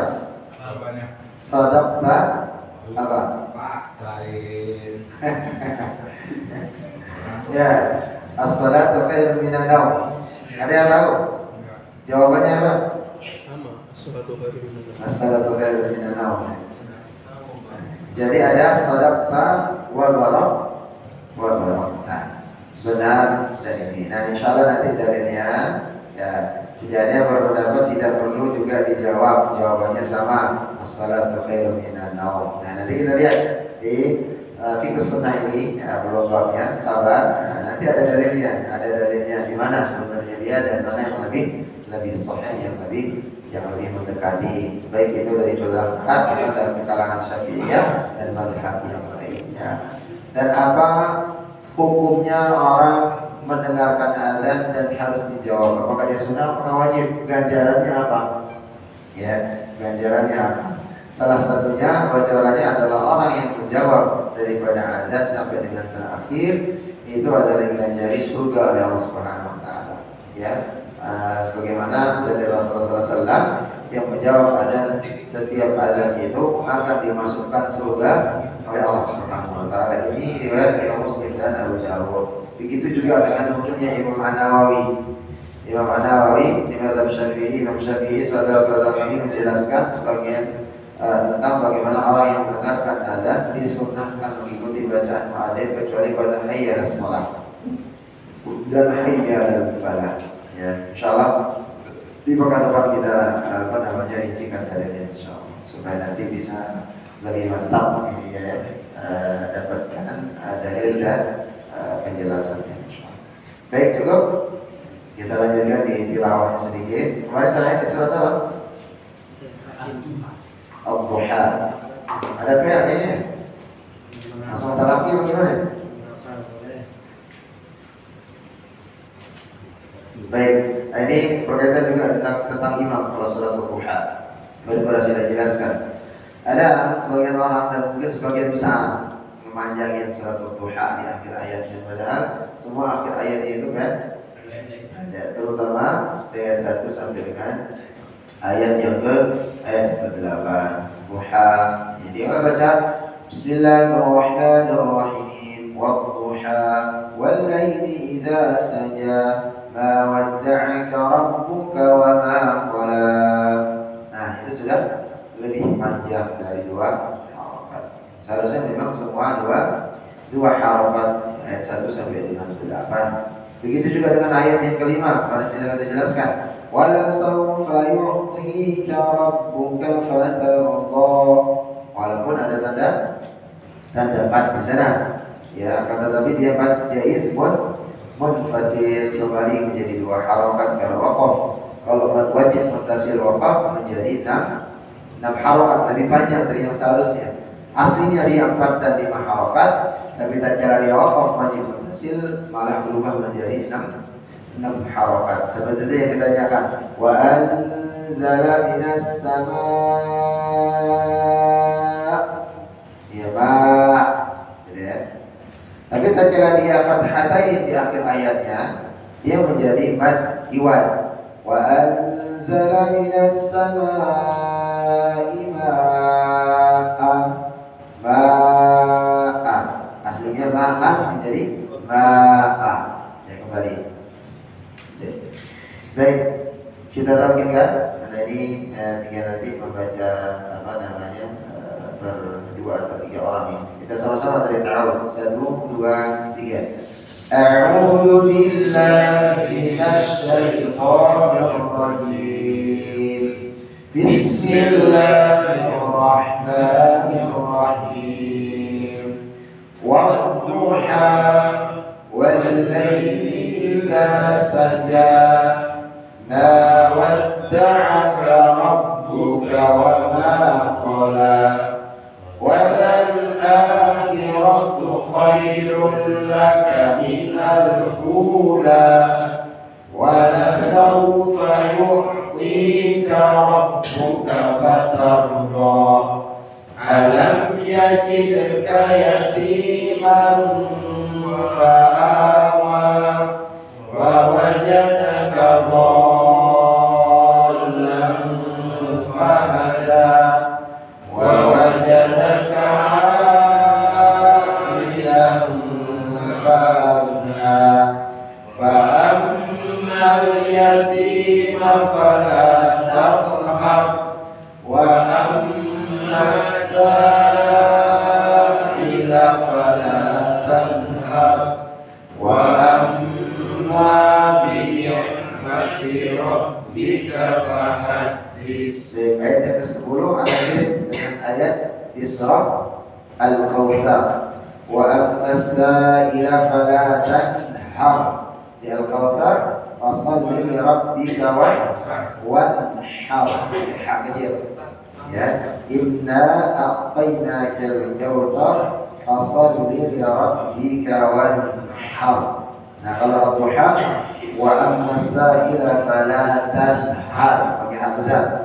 Ya, jangan tertukar. Kalau tertukar hurufnya itu maknanya bisa bahaya. Satu membentak, satu sembelih. Ya, jadi marah-marah dengan sembelih. Di ad-duha itu hak besar itu marah-marah artinya. Wa ammas sa'ila fala tanhar. Dan adapun orang yang meminta-minta yang di jalanan, kalau kita nggak ngasih nggak boleh dihardik, nggak boleh dibentak, nggak boleh dikata-katai. Dan kalau di surah Al-Kautsar itu berkenaan kewajiban bagi orang yang mampu untuk berkorban. Ya, fashalli li rabbika wanhar. Salatlah kalian dan selesai salat dan sembelihlah hewan kurban di hari raya kurban. Itu dalil tentang hari raya kurban atau menyembelih hewan kurban. Ya. Baik, kita lihat surat Al-Duha. Silakan. Ada masih yang bertiga, Pak Fagur bertiga, Pak Habib nanti beberapa 2, 4, 5 apa ya teman ya? Ya, oleh sini kemudian PRT dengan Pak Taufik ya nanti bagi saya berdua ya. Silakan dari Pak Gur dan Pak Hasan. Pak Hendro dengan Mas Hendro ya. Silakan dari kau 1, 2, 3. A'udzu billahi minasy syaithanir rajim. Bismillahirrahmanirrahim. Wadduha wal laili idza saja ma waddaka rabbuka wa ma qala. Jadi sangat membedakan mawad dengan mawadda. Wadda supaya tidak terkesan jadi tak. Kalau tak mawadda tidak. Mawadda adda iddi. Sekali lagi mawadda. Mawaddaka rabbuka wa ma qala. Terus. Walal akhiratu khairul laka minal ula. Wala sawfa yu'tika rabbuka fatarda. Alam yajidka yatiman fa'awa wa wajadaka dhallan fahada wa wajadaka 'ailan fa'aghna wa ammal yatima fala taqhar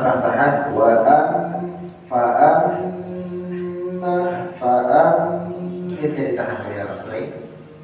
Fa'ammal yatima fala taqhar wa ammas sa'ila fala tanhar wa amma bi ni'mati rabbika fahaddits. Baik, silakan dari Fakir sampai lagi. 1, 2, 3, 4, 5. Ditambah suaranya 5 orang kecil dulu suaranya. A'udzu billahi. 1, 2, 3. A'udzu billahi minasy syaithanir rajim. Nah,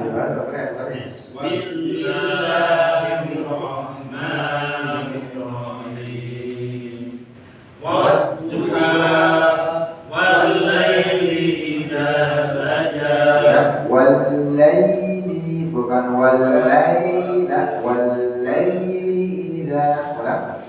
Wal-laili idza saja.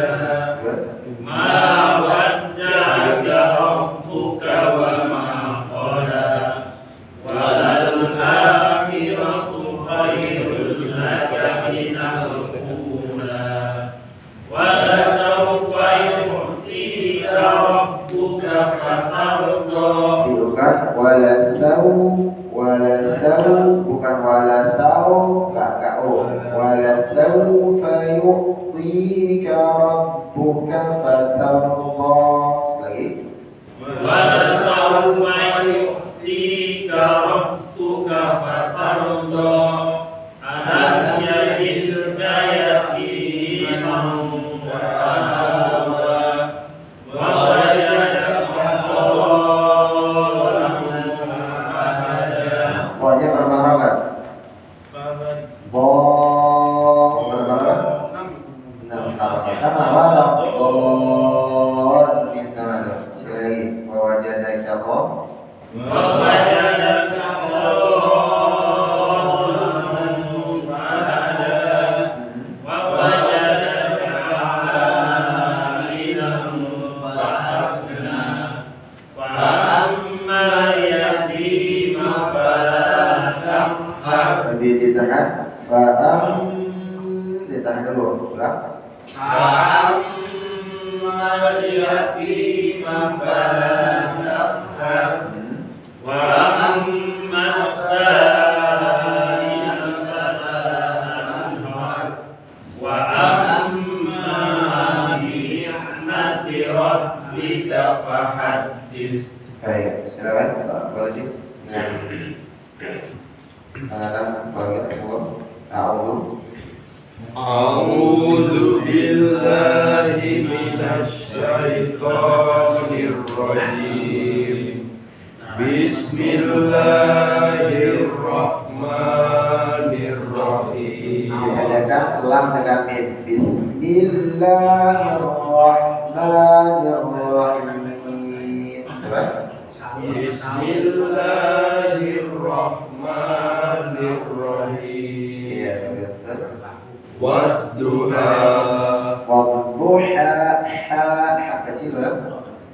wadduha wallaili idza saja ma wadda'aka rabbuka wa ma qala walal akhiratu khairul laka minal ula wala sawfa yu'tika rabbuka fatardo alam yajidka yatiman fa'awa.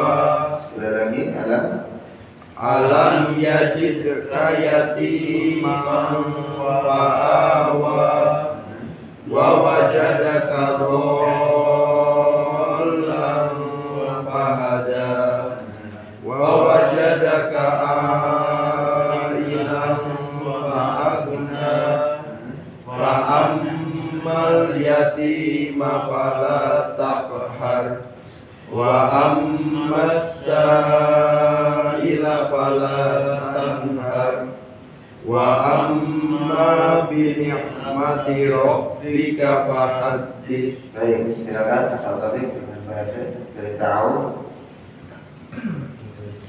A'udzu billahi minasy syaithanir rajim. Bismillahirrahmanirrahim.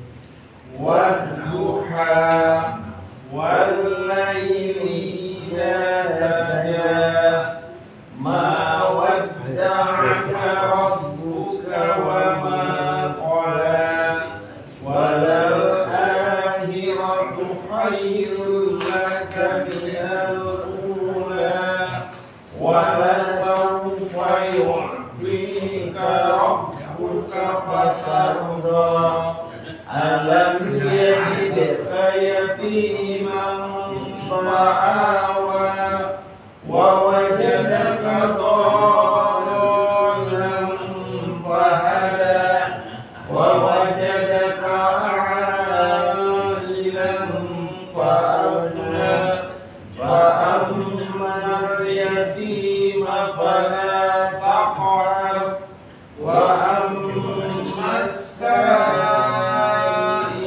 فلا تنهر وأما بنعمة ربك فحدث.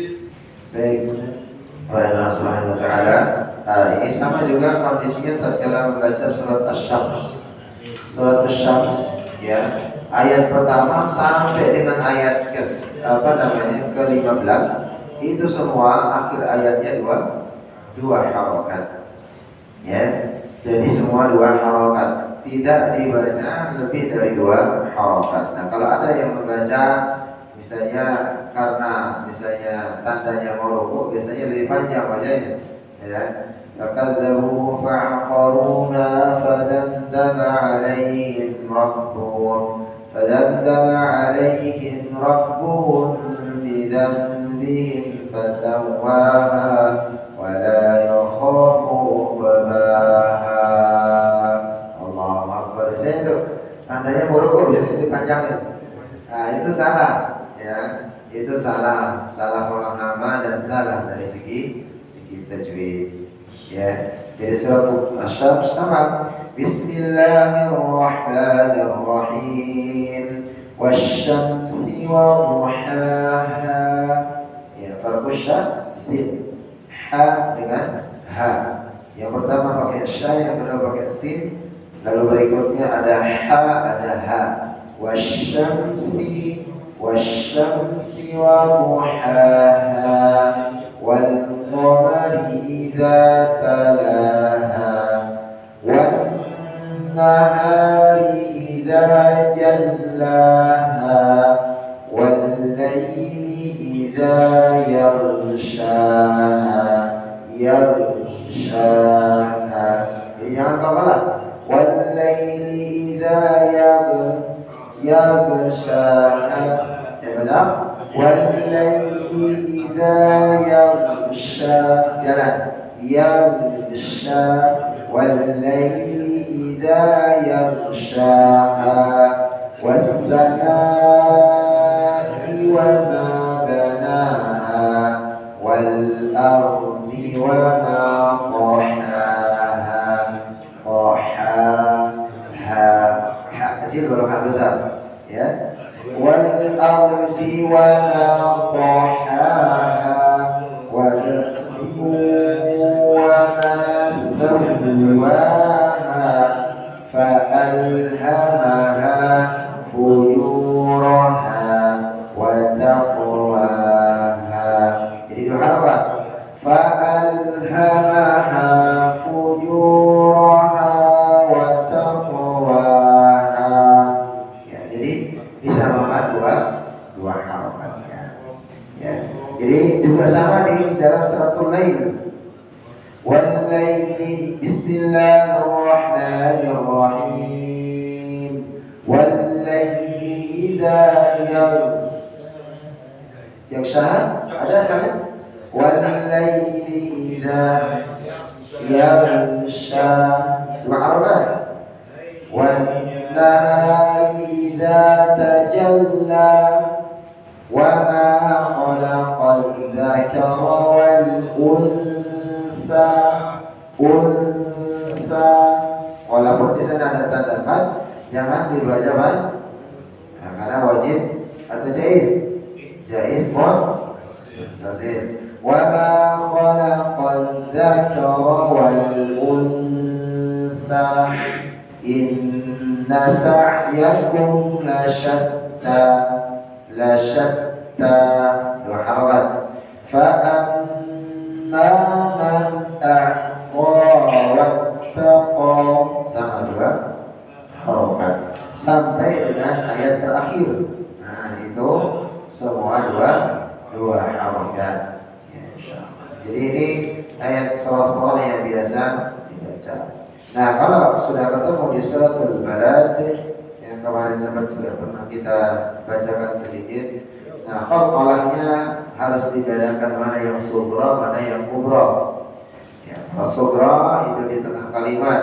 Kalau kubra itu di akhir ayat. Bisa sugra itu menjadi kubra kalau di tengah kalimat itu menjadi waqaf atau berhenti, itu bisa menjadi kubra. Jadi yang menentukan dia besar dan kecil qalqalahnya bisa babil waqaf, karena waqaf.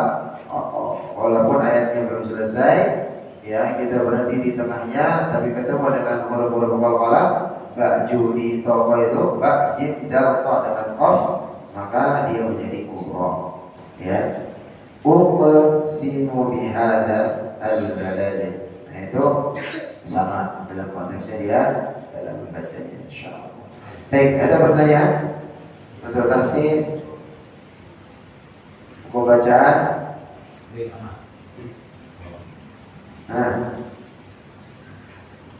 Ya, nanti kalau memang butuh buku panduan, ya, seperti di Al-Ghani juga bapak-bapaknya alhamdulillah sudah ada dalam bahasa Indonesia, ya.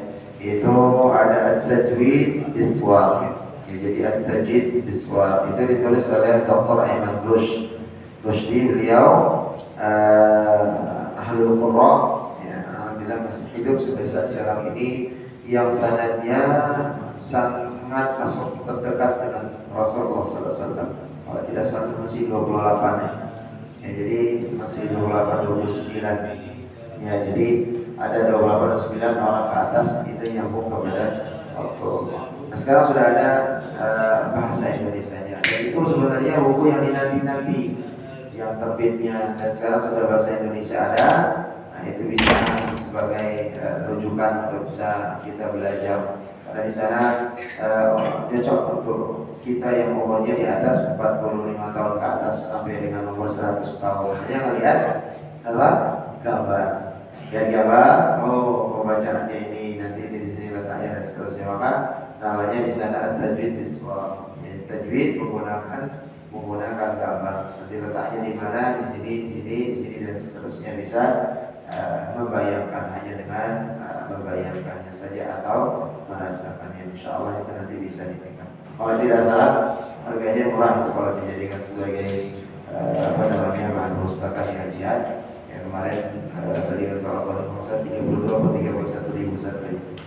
Ya, jadi itu bisa diinginkan, nanti tinggal dilihat di Google atau di Shopee atau di Lazada, ada banyak. Ya. Tinggal melihat harga termurah saja. Ya. Jadi judulnya buku tajwid bergambar. Kalau dalam bahasa Indonesia buku tajwid bergambar, itu pengarangnya Dr. Aiman Rushdi. Ya. Jadi gambarnya juga gambar bulat di depan sampul buku pertamanya. Kalau memang nanti minat untuk bisa dimiliki untuk bahan bacaan di rumah atau di musola. Baik, ada yang ditanyakan?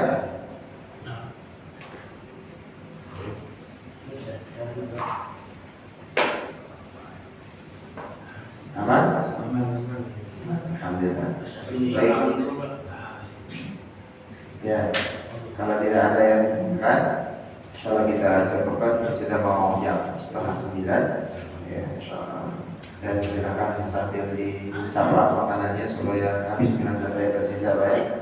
Ya, lupa saja insyaallah.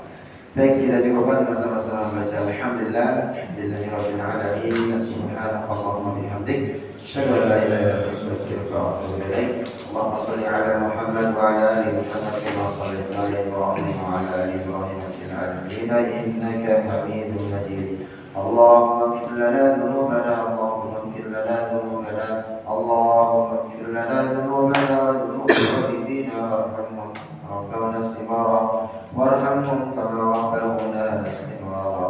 اللهم تقبل تلاوتنا، اللهم تقبل تعليمنا هذا الليل، اللهم تقبل لكل أعمالنا من عمل صالح، اللهم تقبل تلاوتنا من تلاوة القرآن، اللهم تقبل دعاءنا الليل والأطراف والنهار يا ذا الجلال والإكرام.